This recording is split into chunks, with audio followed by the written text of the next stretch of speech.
Lighthouse Church. That was a mouthful. But you can see the media team is having fun as they create all these promotions that we are busy with. But it's good. We need to be busy in the town. We need to be busy in the lives of the youth. We need to be busy in the lives of the men and the women. And we just had an exceptional Empower breakfast yesterday ministering to the ladies. So it's exciting and it's a privilege to be in a town where we can be active in ministering and sharing and teaching and equipping our people. Amen? And you are all part of it. So that's a wonderful thing. And I want to jump right into it this morning, and I want to ask you a question before we go into the preach. And it is, have you experienced communication from God in the way that is explained in the Bible a lot of times? I'm talking about angelic visits. I'm talking about literally seeing God walk from behind, because when you see Him coming from the front, His glory would just evaporate you. I'm speaking about hearing God speaking to you audibly. I don't believe that many of us have experienced that. And perhaps the question might be in our minds, but why not? And I'm not going to give you the answer of that question today, but I will give you another trait that we can have and we can live out to attract God's attention. And I'm sure that just by asking that one simple question, I do have your attention now, because the question that was asked is a question that all of us want answered. Am I right? The problem is, we want to know how God speaks to us, but we don't always like the answers He gives us. And sometimes when the answers He gives us in the way that it gives it to us is not what we want, so we just deny that He ever spoke to us. And ultimately, we just have to listen to His Word. We just have to read His Word, because His Word is Him speaking to us. Because what I'm saying to you, you are receiving the words that I am speaking over you right now. You are hearing them, and you are processing them. And in a similar way, if we just read the Word of God, isn't it the same? So I'm going to just pray that the Holy Spirit would be present with us today before I continue with the message that I have for you this morning. So let's close our eyes. King Jesus, thank you very much for the privilege we have to come together, Lord. Thank you for the privilege we have to feel safe where we are right now. Thank you, Lord, that we know it isn't something that we should take for granted, Lord, but we should actually look at you and say, Jesus, this is a privilege. May we be equipped this morning with your word. May your Holy Spirit work in our hearts. Lord Jesus, I know that you have prepared ground in hearts this morning. I know that every person that sits here this morning, they have to be here to hear what you have to say to them, Lord. And I pray, Lord, that the words that comes from your Holy Spirit this morning, Lord, that it would fall in that good prepared soil. Jesus, may nothing enter of this world, but may everything enter of your Spirit. I pray this in your mighty name. Amen. This morning, I want to speak to you about living a life that attracts God's attention. Yes, because that's the series we're preaching through, but specifically a life of purity, self-sacrifice, and trust. And we've spoken about many things over the last few weeks, and I've given you examples in the Bible of people that lived a life like this with these certain things, these topics that we preached through, and how it attracted God's attention and what God did through those people. We've spoken about having a reverence for God, and I trust that as the weeks has gone by, you have practiced having a reverence for God. You have read His Word, realized who He is, and when you wake up in the mornings, and you know that you have to go into this day, and it might be a difficult day that you have to go into, you know who's behind you because you have a reverence for Him. We've spoken about being humble before God. We don't always have the answer. We don't always have to do it our way, because our way is just simply most of the time the wrong way. Living a life that worships God no matter what circumstances you face. Showing obedience when He speaks. And for that to happen, we need to have this spirit of meekness before Him. Those are the things that we have spoken through. And I ask God, Lord, but we've spoken about all these things. What can I tell the people this morning that is on your heart for them to take something home, to be able to go and practice it, and to see your attention turned to them? Show me a revelation, Lord. And God showed me a picture of a heart. A heart that beats. And as this heart beats, He showed me blood pumping through the heart. Pure, clean, unstained blood. There's no sin in this blood. It's actually shining in His glory, like crystals shine in the sun. What a beautiful picture He showed me. And I said, Lord, but how do we get a heart like that? How do we get that purity in our hearts and in our lives and in our spirits and in our flesh? And Jesus showed me His story. And I want to read this morning from Luke 1, verse 26 to 38. In the 6th month, the angel Gabriel was sent from God to a city of Galilee named Nazareth, to a virgin betrothed to a man whose name was Joseph of the house of David, and the virgin's name was Mary. And he came to her and said, "Greetings, O favored one, the Lord is with you." But she was greatly troubled at the saying and tried to discern what sort of greeting this might be. And the angel said to her, "Do not be afraid, Mary, for you have found favor with God. And behold, you will conceive in your womb and bear a son, and you shall call his name Jesus. He will be great and will be called the Son of the Most High. And the Lord God will give to him the throne of his father David, and he will reign over the house of Jacob forever, and of his kingdom there will be no end." And Mary said to the angel, "How will this be, since I am a virgin?"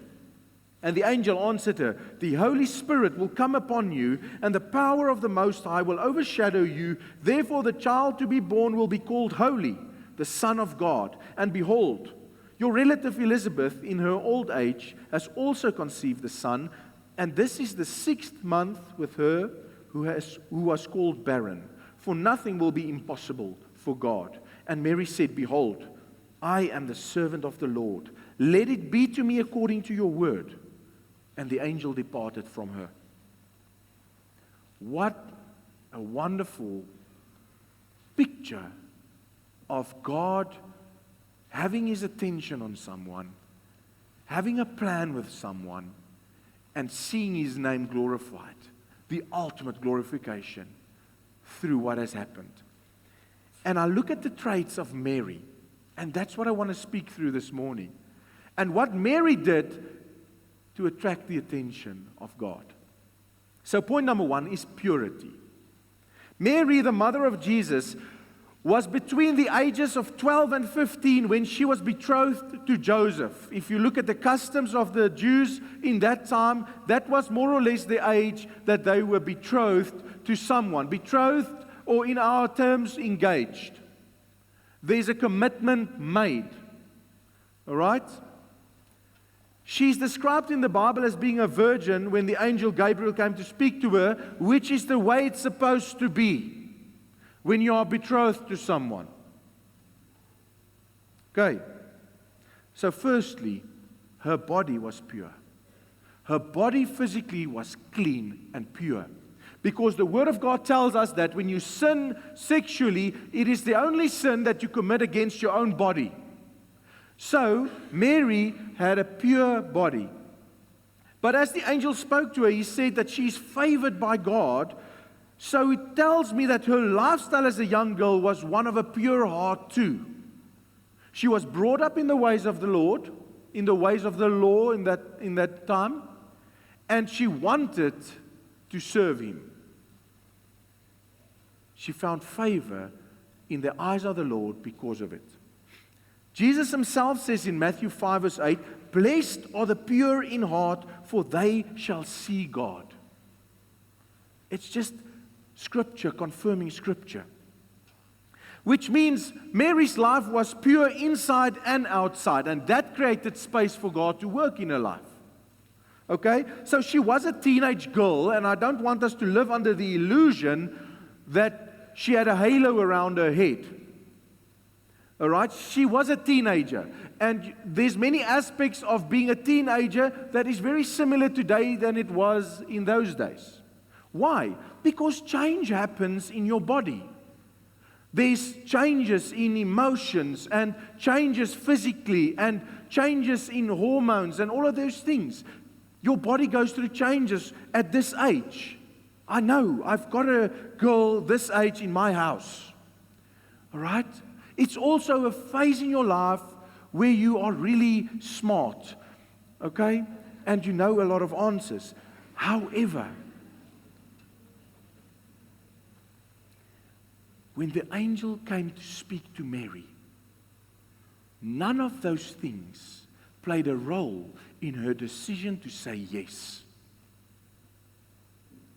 Nothing we go through physically as humans needs to have or play a role in when we have to answer when God calls, when God speaks, when God says something that to you seems impossible.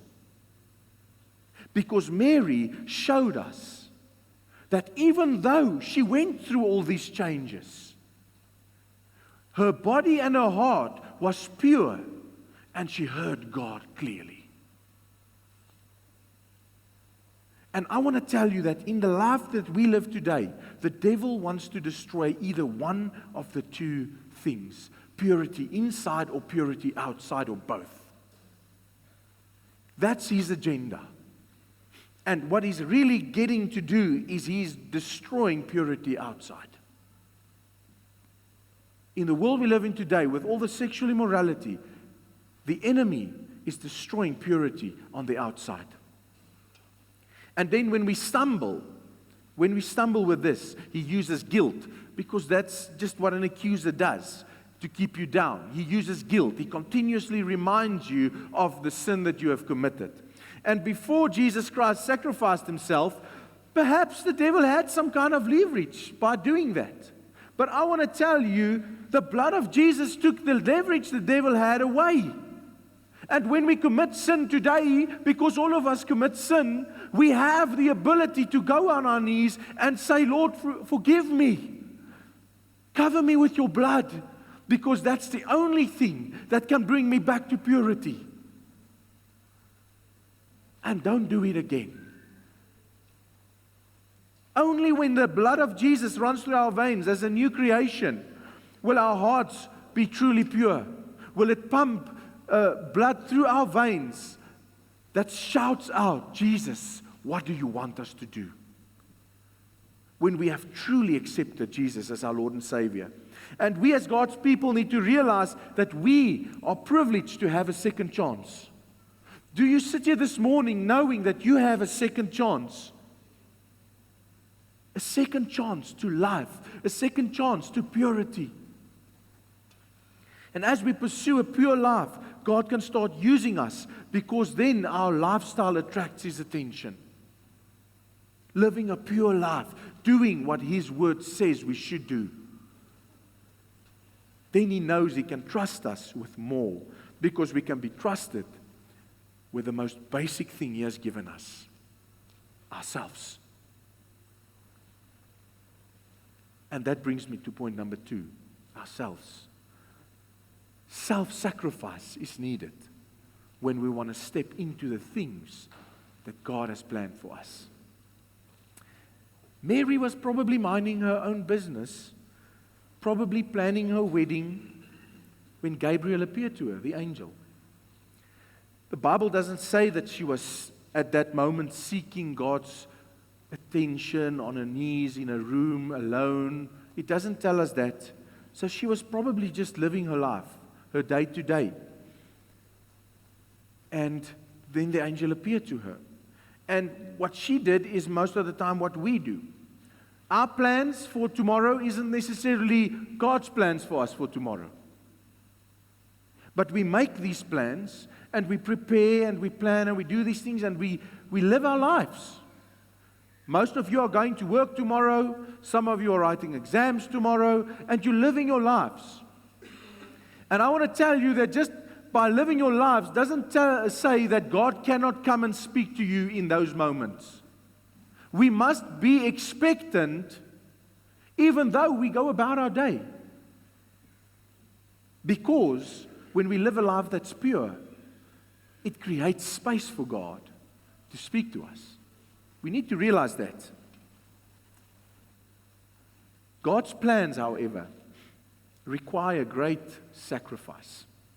Everything that God does requires sacrifice. Every plan that God lays at your feet, everything that you need to do for His kingdom and for His name's sake, in the world we live in today, requires sacrifice. Some is big sacrifices, some are small.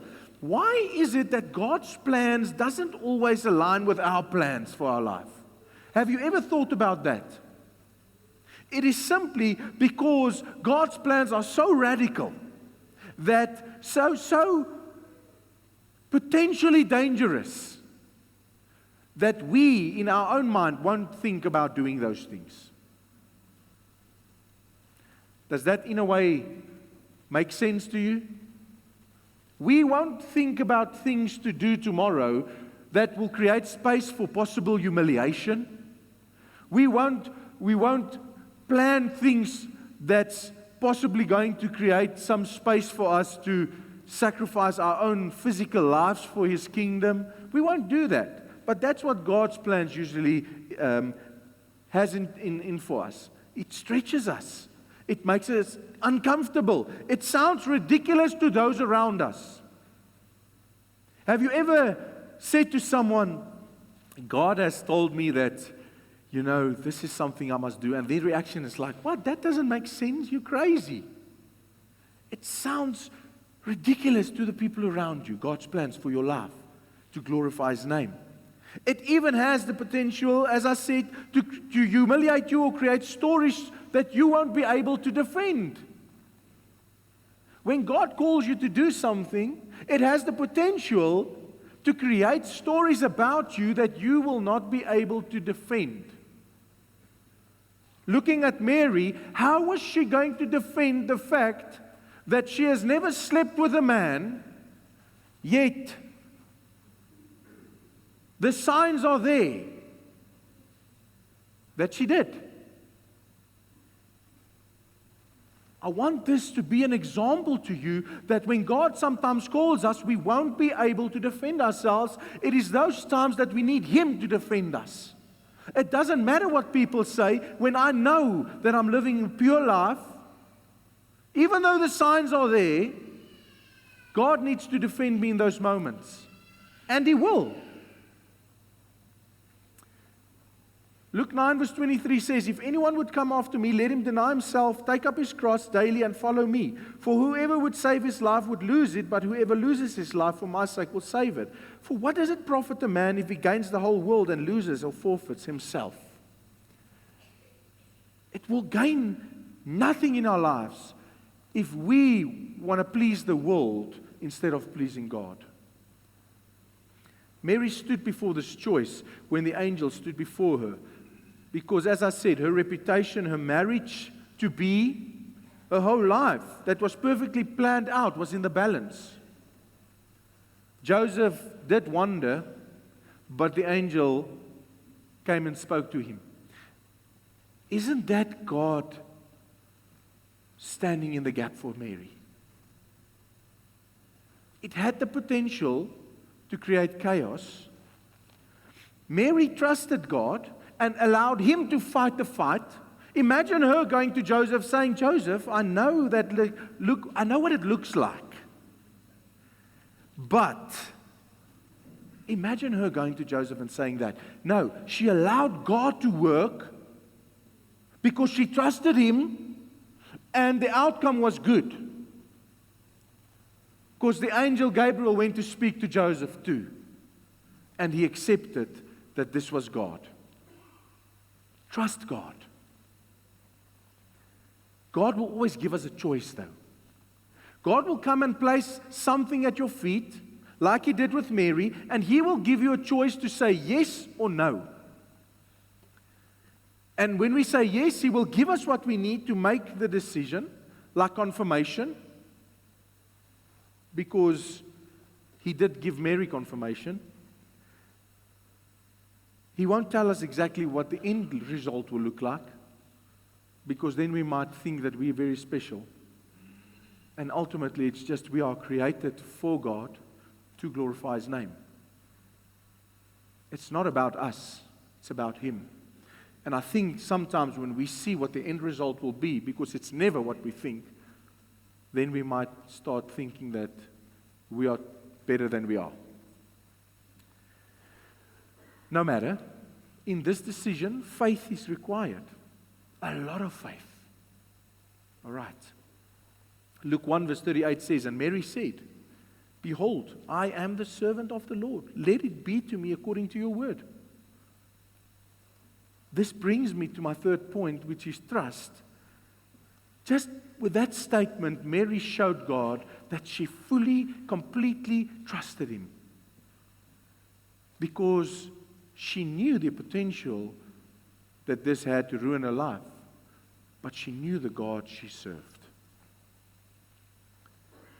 Luke gives us two examples where this question is placed, or not this question, this statement is made by an angel, and there's two different responses. Zechariah, Elizabeth's husband, and Mary. Because it tells us that 6 months before the angel appeared to Mary, the angel appeared to Zechariah, Elizabeth's husband. They were in their old age, and he told them that they will have a baby, and his name will be John the Baptist. And there were two different responses when I look at Mary and I look at Zechariah. And there wasn't necessarily trust on the one side, but there was full trust at the other side. And what I want to show you, what's so beautiful for me out of what God has given us in His Word, which is so rich, is that on the one side, we have Zechariah. Where was Zechariah when the angel Gabriel appeared to him? He was busy at the altar of incense. And do you know where the altar of incense was? It was right here where the Ark of the Covenant was here. There was a veil because that's the Holy of Holies. This was the holy place. Zechariah was here at the altar of incense. He was chosen to burn incense there. He was alone there. It was a holy place. He was a godly man. He was in the temple. He had a lot of life experience. He led a lot of people or equipped a lot of people with the law, and the angel appeared to him. And then we have Mary, which is a 12 to 15-year-old girl. She probably have never equipped someone with the law or with the knowledge of the law at the time. She just believed the equipping and the things that was spoken over her by probably Zechariah. At some point they were family. So we have inexperience versus experience. We have holy place versus home or whatever you do in your daily life. And we have the same angel appearing, and we don't necessarily have faith in the experience and temple side, but we have a lot of faith in the inexperience and in a just pure faith and trust. That's interesting for me. And I want to tell you that Zechariah and his wife Elizabeth are described in Luke 1 verse 6 as being righteous before God, walking blamelessly in all the commandments and statutes of the Lord. It's not that they lived a rebellious life. It's not that they lived a life not believing what they were teaching.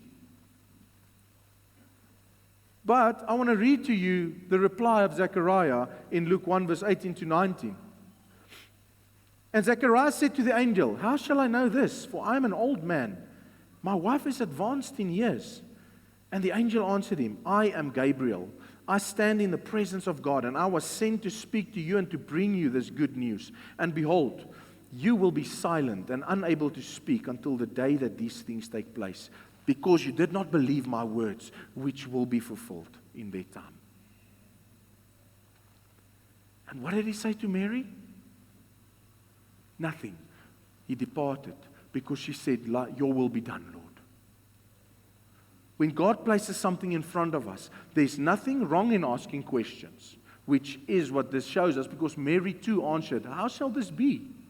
But it was her heart attitude towards what God has spoken to her about that counted. Zechariah didn't trust God. His question was from a place of disbelief. Mary trusted God. Her question was from a place of understanding. I just want to understand. I believe that you're going to do this. I'm ready. I just want to understand just a little bit. Instead of, how's this going to be? I'm an old man. My wife is old. Look, we've prayed for this for many years. It's not going to happen. Disbelief. So what I want to encourage you with this morning is, it doesn't matter how much experience you've got in spiritual things. God can use you. It's just about how much you trust Him. So when you live a pure life, it creates space for God to come and speak to you. When you're willing to lay down your life and take up your cross every day, it creates space for Him to use you. And as He then brings that thing to you that seems impossible, are you going to have enough faith and trust in Him to walk in it? Or will He silence you until what He has spoken over you comes to pass? I don't want to be silenced when it comes to the things of God. Because I think that when God can trust us with a little, He can trust us with much. But even if He cannot trust us fully with a little, that word will still go and bring life, which it did. John was born. John laid the way for Jesus to come. It still happened. It was only after he was born, then Zechariah could speak again. Don't let God silence you because of disbelief or distrust in Him. Because of what this world shows us could happen. Because of possible humiliation. Because of losing friends or losing things that you cannot take with you to heaven one day. Cannot take with you to be with Him one day. But trust Him and allow Him to fight the fight for you. Living a pure life, it doesn't mean that we get to live an easy life. We need to understand that. And we've said it over and over here. Being a Christian and giving your life to the Lord isn't a ticket to comfort. Actually, it's quite the opposite. Because comfort was created for the world. And we are not of this world. Choices have to be made to live a pure life. And these choices won't be easy or comfortable. Perhaps you are sitting here and there's a choice that you have to make. But I want to tell you, God will confirm. God will confirm. When Mary was given this big task, the Lord told her that Elizabeth was pregnant with John, which was also an impossible thing, by the way, creating a little bit of faith in her. She then goes to Elizabeth, and as soon as she enters the house of Zechariah, the baby leaps in the womb of Elizabeth, and Elizabeth is filled with the Holy Spirit. That's what the word says. And she said, "You are a blessed woman because of who you carry." Confirmation. Elizabeth didn't tell her God's plans. Elizabeth confirmed what God has told her. We need to be careful to who we listen. But God will always send confirmation. And then you take that step of faith and you say, "Yes, Lord, let's go." The devil has truly taken from this world, regarding purity from inside and out, what God wanted to make beautiful. God created us perfectly. God created us in His image. God created us to rule and reign over this world that He has created so beautifully. And the enemy came and he took it. But Jesus came. His blood enabled. And the beautiful part of the story of Mary is, it was before the blood of Jesus flowed. And every time I look at an example from the Old Testament regarding things that we need to live by, that attracts God's attention, it amazes me how they were able to do it. And how privileged we are to have the Holy Spirit strengthening us today. we are in a much better position to live out the plans and purposes of God than the people that we speak about here. Yet they did it. And we don't have any excuse. If we say yes to something God places in front of us, meaning you have to sacrifice something. You show Him that you trust Him and you know that the outcome would glorify His name. Is that enough for you? Is that enough for you? Knowing that His name will be glorified through what you do. Not you will be exalted. He will be exalted.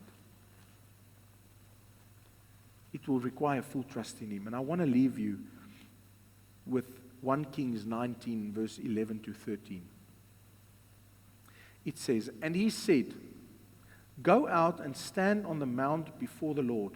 And behold, the Lord passed by, and a great and strong wind tore the mountains and broke it into pieces before the Lord.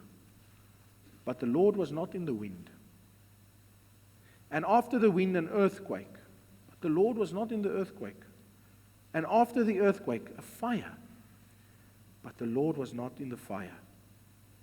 And after the fire, the sound of a low whisper. And when Elijah heard it, he wrapped his face in his cloak and went out and stood at the presence of the cave. And behold, there came a voice to him and said, What are you doing here, Elijah?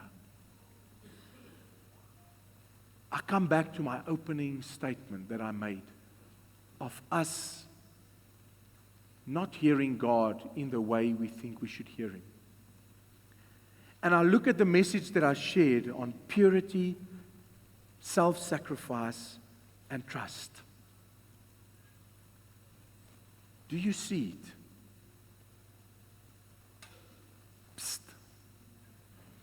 It's me. A soft whisper from the Holy Spirit when we live a life of purity, self-sacrifice, and trust. It's God whispering in our ears, You've got my attention. Do I have yours? Let's close our eyes and pray. Thank you, Lord Jesus, for the wonderful privilege we have to know that, Lord, when we turn our attention to You, Lord, it is because Your attention has already turned to us. Lord, I want to ask this morning that You would bless every single person sitting here with the ability to repent, because You have given us the ability to be covered by Your blood, to be pure once again. Lord, I want to pray that people will realize that Your blood can purify them on the outside and then on the inside too. But Lord, as Your blood purifies us, Lord, let me not waste it. May we live a life strengthened through Your blood that purified us, to sacrifice the things of this world for Your things to take those things places, Lord, so that Your name would be glorified. And Lord, as we sacrifice these things, Lord, may we trust You for the outcome to be good and to glorify Your name. And Lord, may we allow You to speak over us. May we allow You to fight for us. And Lord, may we just keep our eyes focused on You and not on the things the world throws at us, not on the comments, not on the literature, on nothing, Lord, except Your word. Jesus, I pray that as Your Holy Spirit is so present here this morning, may we leave here with Your Holy Spirit. May we not walk away from Your Spirit as we walk out of here. Jesus, I pray that we realize You want to be with us. May we realize that we've got Your attention, Lord. But may we turn our attention to You as You call us to beautiful plans and purposes. Bless the people of this congregation, Lord. And may we make a huge difference in this town. I pray this in Your almighty name.